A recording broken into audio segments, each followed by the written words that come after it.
bienvenidos al tercer episodio, cuarto ya, no cuarto, de literalmente esta serie de vídeos en los que estoy entrevistando autores sobre libros que me parecen interesantes y que creo que os pueden gustar a vosotros también. Y hoy tengo el honor de tener a Alejo Sapire. He de decir que te conocí gracias a Guadalupe Sánchez, no sé si te suena, pero me recomendó tu libro. Y nada, Alejo es periodista especializado en cultura y política exterior, reside en Francia desde el 95 y desde 2002 trabaja en la radio pública francesa, donde se ocupa de la actualidad internacional. Y hoy lo traigo aquí para que nos hable de su libro La traición progresista, que nos cuente más o menos por encima de qué va y a ver si así animamos a los demás a que también le echen un ojo, porque yo creo que trata un tema que está muy de actualidad, ¿no? Así que muchísimas gracias, Alejo, por estar aquí, por haber aceptado la entrevista y si te parece, empezamos. Bueno, muchas gracias a ti por la invitación y nada, encantado de hablar. Guadalupe, en efecto, es una persona que estimo mucho. Con ella tratamos de abrir un poco lo que es el debate, tanto a través de las redes sociales como con nuestros textos, de salir de la polarización que no sirve demasiado en un mundo donde todo el mundo se grita, y para tratar de hacer escuchar voces disonantes. Pues empezando con una de las primeras cosas que tratas en tu libro, y además es algo en lo que yo particularmente también estoy muy interesada, es esa deriva de la izquierda, mejor dicho, de la nueva izquierda, ¿no? Que pasa de alguna forma de utilizar la lucha de clases como motor de su discurso y de sus propuestas políticas a centrarse en lo que tiene que ver con las políticas de identidad, ¿no? Eso sucede a la segunda mitad del siglo pasado y mi pregunta sería, ¿no? ¿Por qué crees que se produce eso? ¿Por qué crees que de alguna forma la izquierda abandona, ¿no?, lo que había sido su tradicional discurso y inicia sí, de alguna forma copa las luchas identitarias o las políticas de identidad? Bien, antes que nada hay que decir que hay muchas izquierdas y hay muchos matices, entonces no se puede decir simplemente la izquierda.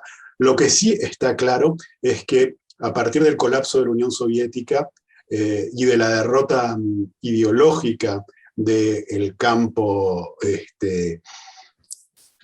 que se veía representado dentro de la izquierda por ese modelo alternativo, hay una crisis dentro de la izquierda que requiere una transformación. Es decir, que al perder el poder de fuego de la Unión Soviética, al perder un modelo alternativo posible de sociedad y ver al mismo tiempo el capitalismo triunfante, tanto en Estados Unidos como en el Reino Unido, con figuras tan fuertes como Margaret Thatcher o Ronald Reagan, centradas en la figura del individuo, hay una transformación muy fuerte. Y la izquierda militante se refugia en las universidades. En Estados Unidos esto está muy claro, en los campus universitarios empiezan a circular todos estos gender studies, todos los departamentos que se ocupan de aspectos de las identidades de las minorías, tanto étnicas como sexuales, que abrevan en la filosofía francesa que viene de mayo del 68, a través de figuras como Foucault, como Derrida, como Lacan, que van a tener una influencia muy importante. Y esta transformación tiene que ver con el hecho de que el obrero, el campesino, el trabajador, en el sentido más amplio, deja de ser el objeto de esta izquierda que encuentra en la minoría étnica y sexual, los que fueron víctimas de la colonización, un nuevo sujeto. Es a esa identidad de víctima considerado como tal a partir de rasgos que tienen que ver con el color de piel, con su sexualidad, que se va a dirigir a esta izquierda. Esto significa que el obrero abandonado ya no se reconoce en el discurso de esta izquierda que ha mutado.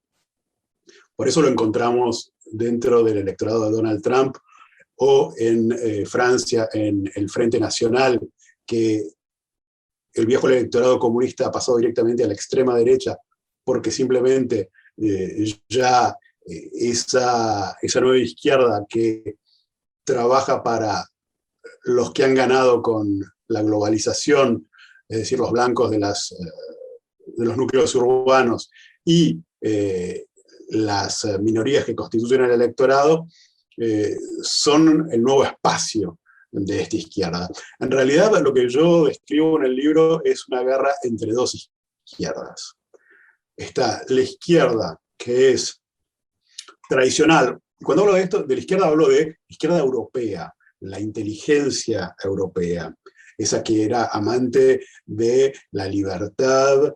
No estoy hablando necesariamente de la que seguía el estalinismo, sino que creía en la promesa de la emancipación de las mujeres, de las minorías, que estaban a favor de la libertad de expresarse, la de la movida en Madrid, lo del mayo del 68 en Francia, esa que hacía del sexo y el gozar un valor de liberación, que en América Latina fue por el lado del destape con el fin de las dictaduras. Esa izquierda emancipadora, que tenía un discurso universalista, que pensaba que todo el mundo debía poder aspirar a esa libertad de gozar, sin las trabas de la religión, sin las trabas de un Estado paternalista. Bueno, esa izquierda se dejó ganar por otra izquierda, que es la que surge, y en todo caso se afianza con el derrumbe del muro de Berlín, que es una izquierda que no es la emancipadora, no es la universalista, sino que es una izquierda, ante todo, antiimperialista, hablando de Estados Unidos, y que está dispuesta a comprometerse con los totalitarismos si están en contra de Estados Unidos. El momento en que Foucault da su visto bueno a la revolución islámica en Irán, en el momento en que la izquierda toma partido por quienes quieren censurar a Salman Rushdie cuando publica los versos satánicos, ya no es la misma izquierda. Es una izquierda que se ha dado cuenta que el poder de fuego de la Unión Soviética lo tiene ahora el Islam radical. Eso explica perfectamente la connivencia de la izquierda hoy con las dictaduras del tercer mundo. Por eso podemos encontrar a Pablo Iglesias hablando por el canal iraní. Por eso podemos encontrar a gente muy progresista participando en el concurso de caricaturas del Holocausto. Por eso podemos encontrar a mujeres que se dicen feministas reivindicando algo que es la expresión más acabada del machismo paternalista, falocentrista, que es el velo. Es decir, que la izquierda identitaria, que considera que el mundo es un conjunto de tribus, y lo considera porque se ha vuelto relativista en lo cultural, y ha renunciado al universalismo, y ha renunciado a su lucha contra el oscurantismo religioso, porque la izquierda come curas de ayer es la misma que le parece súper cool las religiones machistas cuando vienen de lugares exóticos. Bien, esa es la nueva izquierda que se ha afianzado y se ha vuelto hegemónica. Ya no le interesa más el obrero, tampoco le interesa más esa izquierda que ya no sabe ni de lo que habla, y la izquierda le habla a esta élite conformada por gente con estudios universitarios, blancos ganadores de la globalización, y su electorado al que no le permite irse, porque si no lo considera traidor. Biden, el presidente de Estados Unidos, dijo muy claramente durante su campaña que los votos de los negros eran sus votos naturalmente. Es decir, es una izquierda que resume la ideología o la manera de pensar de alguien a su color de piel o su manera de tener relaciones sexuales. Lo que va completamente en contra de la tradición universalista de la izquierda, que era una promesa de emancipación universal, la internacional. Una de las mayores acusaciones que realizas en el libro es que esa izquierda, ¿no?, que ha pasado a defender las cuestiones que hasta hace un momento mencionabas, de alguna forma ha pasado a defender, y creo que ya estabas apuntando a ello, la libertad de expresión, ¿no?, a defender la censura en nombre de evitar la ofensa a los demás. Entonces, mi pregunta es, ¿por qué sucede eso, ¿no? O sea, ¿por qué la izquierda, que tradicionalmente se había puesto del lado de la libertad de expresión, ahora está del lado de perseguir los delitos de odio y ese tipo de cuestiones? O, por ejemplo, fomentar el lenguaje inclusivo, ¿no? Bueno, eso tiene que ver con, efectivamente, una transformación. Hace un rato yo te comentaba la movida en España, que era vinculado políticamente a la izquierda, que era el desenfado. Si uno escuchaba hablar de censura, sabía que alguien había mostrado obscenamente su cuerpo en público, había dicho una palabra que no debía decirse, había transgredido. La izquierda era transgresora. Hoy la izquierda identitaria es policial. Ya no ama más esa libertad, sino que se ha convertido en una normalizadora. Por eso explica a la gente cómo tiene que expresarse a través del lenguaje inclusivo, tiene que expresar, está a favor de que pongan editoras de género en los medios para cuidar lo que se puede y no se puede decir, y cuando escuchamos hablar de censura, ya sabemos que no estamos ante una mujer que ha mostrado un pecho o alguien que ha dicho una palabrota, sino que estamos ante alguien que ha ofendido.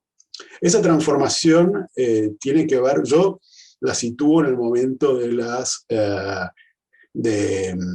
Salman Rushdie y los versos satánicos. En ese momento, la izquierda se dice que tiene que estar del lado de los oprimidos, aunque estos sean representantes de una religión, incluso en sus variantes más fundamentalistas. Y va a repetirse dramáticamente más tarde con Charlie Hebdo, cuando una revista satírica anarquista sea atacada por fundamentalistas y su redacción masacrada. Los más tibios, a la hora de condenarlo, donde ahí encontramos las voces que dijeron, bueno, está bien, pero ofendieron a los oprimidos de la humanidad desde sus lugares de privilegio, eso vino desde la izquierda. Ahí se operó una transformación. ¿Y por qué? Simplemente porque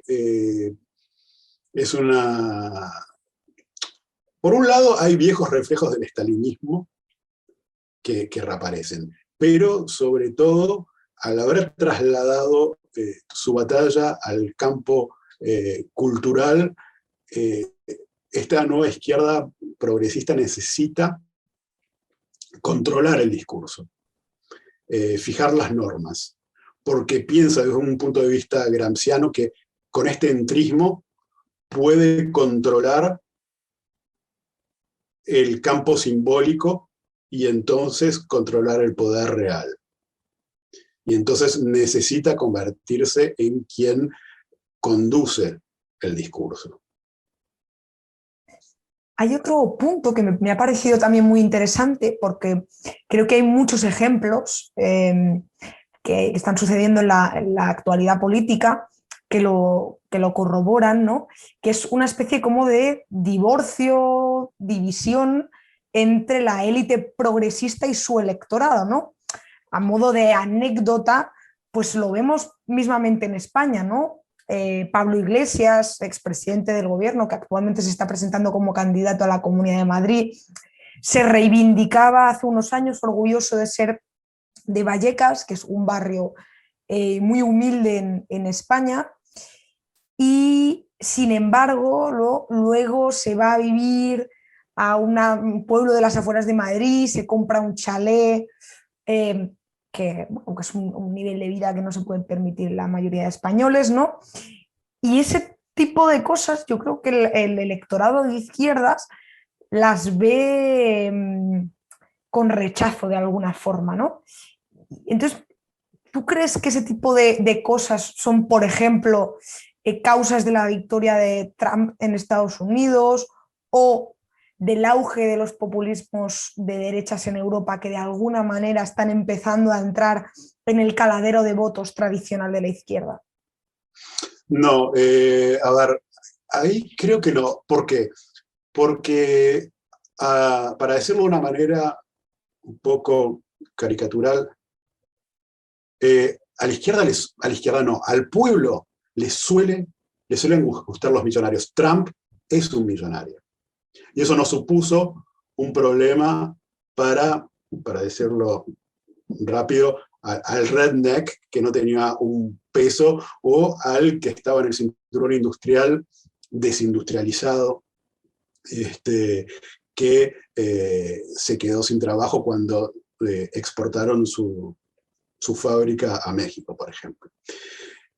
Sí tiene que ver, sí existe un divorcio, sí hay un problema de elitismo, pero es simplemente de lenguaje. Cuando, a ver, sociológicamente, esta nueva izquierda no viene del mismo campo. No son sindicalistas, no vienen de las fábricas, vienen de las universidades. Vos fijate en qué medida los representantes de Podemos vienen del ámbito universitario.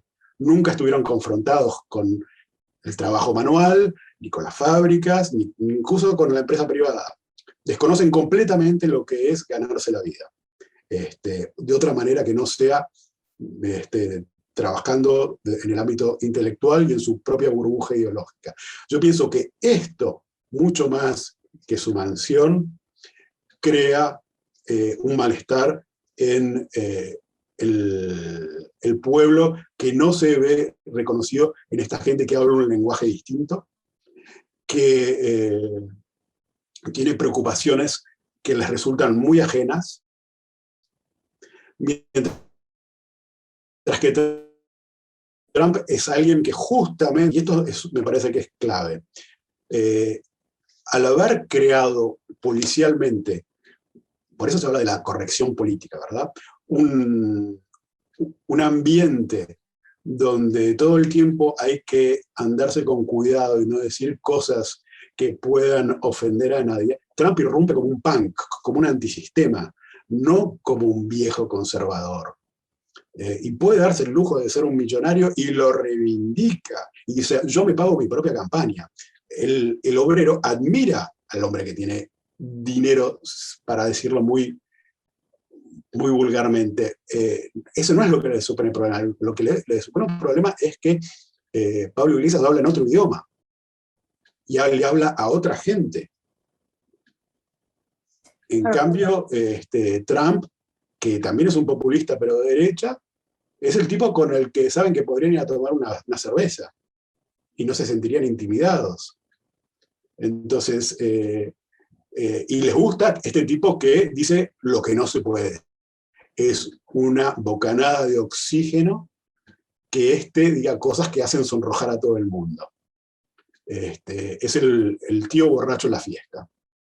Y para ellos es una suerte de venganza simbólica donde están hartos estos obreros desempleados blancos del centro de Estados Unidos, a los que le viven diciendo, ustedes son unos privilegiados blancos, cuando saben que no lo son. Claro, un poco por recapitular, ¿no? Porque yo creo que has sacado a colación pues, cuestiones súper interesantes e importantes, ¿no? Bueno, esa preocupación por lo que en España aquí Íñigo Errejón llamó grupos subalternos, ¿no? Esas minorías que habían quedado marginalizadas de la sociedad o que se sentían al margen de la sociedad, ¿no? Todo eso vinculado pues, a una especie como de retórica que nos aleja y que, como tú bien dices, está conectada a ese origen de la universitario, ¿no? De estos dirigentes. Y yo creo que la conjunción de todo esto nos lleva a hablar de otro tema que introduces, que quizá no estamos tan acostumbrados a que se trate en este tipo de libros o de artículos, que es el tema de Palestina. Y me ha parecido realmente interesante que lo introdujeses.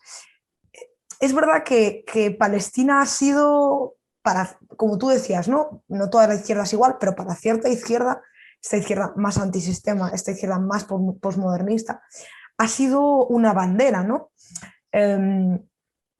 Hay muchísimas organizaciones de izquierdas que tienen vinculaciones con grupos palestinos y digamos que tienen una obsesión con el Estado de Israel. Me gustaría saber por qué, ¿no? de todas las banderas posibles, es la del pueblo palestino, la de la defensa del pueblo palestino, una de las banderas por antonomasia de la izquierda, ¿no? Y por qué no son capaces de aceptar que con todos los problemas que pueda haber alrededor del conflicto, hay una cosa que es indiscutible, ¿no? Que es que el Estado de Israel es un oasis de libertad en Oriente Medio. Sí, de hecho, si sos un homosexual en la Franja de Gaza, probablemente lo mejor que te pueda pasar es llegar a Tel Aviv. Ahora, existe una razón bastante simple. Hay varias razones. La primera, más evidente, tiene que ver con el mundo árabe, que está absolutamente dividido en facciones. Chiitas, sunitas, ustedes dicen chiíes, suníes, están, ni hablar del Líbano, pero no están de acuerdo en nada. Y lo único que federa, lo único que une a estas naciones árabes es la detestación de eso que no es musulmán, que está en esa parte del mundo, que es Israel.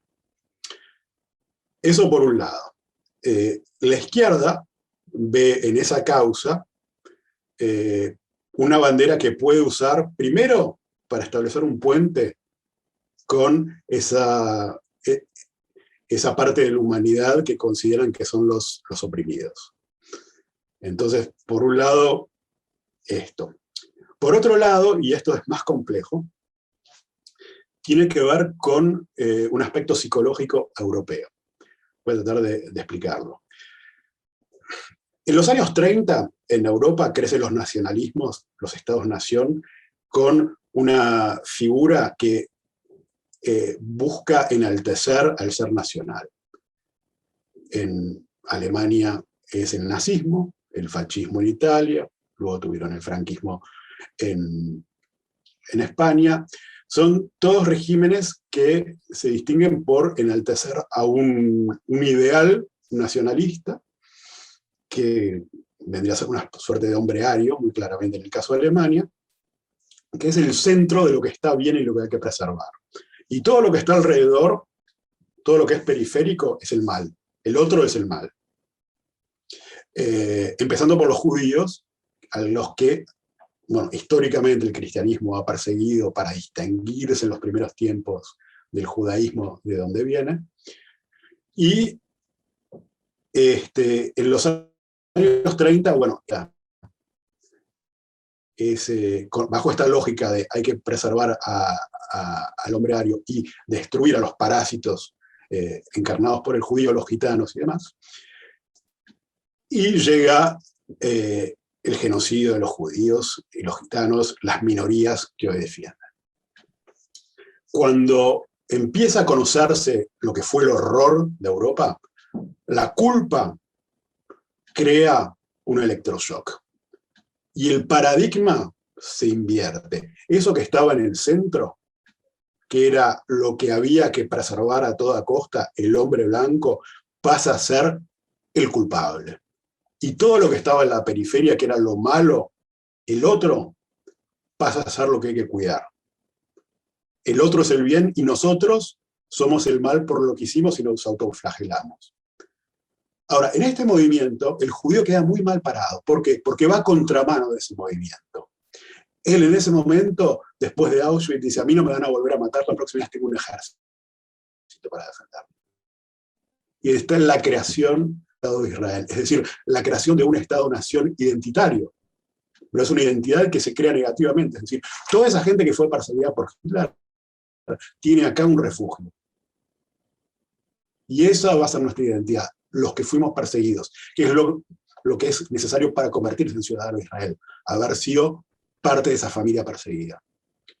Entonces, al cambiar este paradigma, el judío queda tan mal parado que el lugar del judío como víctima absoluta pasa a ser ocupado por el palestino. Y el lugar del nazi pasa a ser ocupado por el israelí. Entonces, la izquierda se reacomoda ideológicamente y el judío y el israelí quedan absolutamente mal parados porque van a contramano de la historia de la descolonización europea. Y entonces la izquierda encuentra hoy, por un lado, una muy buena razón, un muy buen argumento para acercarse al mundo islámico a través de la causa palestina, y al mismo tiempo se dice, y esto es lo más cruel de todo, voy a vengar el antisemitismo que mandó a la gente a Auschwitz, cazando a los nuevos nazis, que son los judíos sionistas. Y ahí es una terrible trampa, y ni hablar en la prensa. En la prensa, la detestación de Israel es un lugar común. Común, ni siquiera se discute. Y bueno, sí, es el lugar con mayor democracia de esa parte del mundo. Pero estamos con una izquierda que la democracia no le importa. Está dispuesta a aliarse con Putin, con los chinos, con otros imperialismos. Lo que le molesta es el imperialismo estadounidense y lo que considera que es el imperialismo israelí, que tiene el tamaño de un sello de correo. Pues la verdad que ha sido una entrevista muy interesante. Me parece que son temas, bueno, muy de actualidad, que conectan muy bien con lo que estamos viendo en países como España, concretamente, también en otros países de Europa y, por supuestísimo, en Estados Unidos. Y a mí no me queda nada más que volverte a agradecer que hayas participado en esta entrevista y animar a todo el mundo a que se compre el libro y se lo lea, La tradición progresista. Y que, bueno, y que nos dejen comentarios y que nos escriba dando su opinión, ¿no? Porque al final también yo creo que lo interesante, evidentemente el objetivo principal es fomentar la lectura, ¿no? Yo soy una apasionada de la lectura y quiero intentar que más gente se anime a leer cosas distintas. Pero además yo creo que la lectura es muy útil para fomentar el debate, ¿no? Y el debate en sociedades tan polarizadas como la actual, pues es mucho más necesario. Así que de verdad muchas gracias, Alejo. No, muchas gracias a ti por la invitación, ha sido un placer.